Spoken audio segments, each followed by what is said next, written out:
డబ్బు ఎక్కడి నుండి తెచ్చిస్తాడు? నేను ఒకటే మాట అన్నా, మీరు ఎవరు గాని ఏం మాట్లాడినా కూడా బస్సుల నుండి కిందికి దొబ్బి నూకేస్తా. నేను వినకూడదు. రేవంత్ రెడ్డిని ఎవరు తిట్టినా నేను విని భరించలేని శక్తి నాకు. తప్పు. నాకు 77 ఏళ్ల వయసు. రేవంత్ రెడ్డి ఎంత గొప్పవాడో ఎంత మంచోడో మాకు తెలుసు, అందరికి తెలియదు, ఇప్పటి పిల్లలకు తెలియదు. అలాంటి వాడిని మన కొరకు మన బాధల కొరకు కష్టపడి బీద వర్గం నుండి వచ్చి ముఖ్యమంత్రి అయితే తిట్టకూడదు కదమ్మా. ఎక్కడ బాధపడుతున్నాడో ఎక్కడ ఇచ్చి నేయకుండా బాధలేదు. ఆయన ఉండాలి మంచిగా. నేను ఆయన మంచిగా ముఖ్యమంత్రి అయినందుకు దేవుని మొక్కు.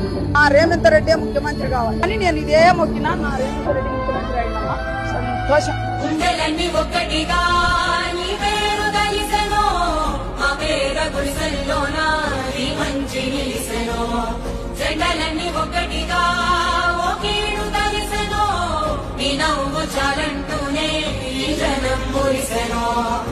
చేసిన సాయం పురూర నిలిచెను, చేసిన సాయం పురూర నిలిచెను, మళ్ళీ నీ కోసం గొంతెత్తి పిలిచెను.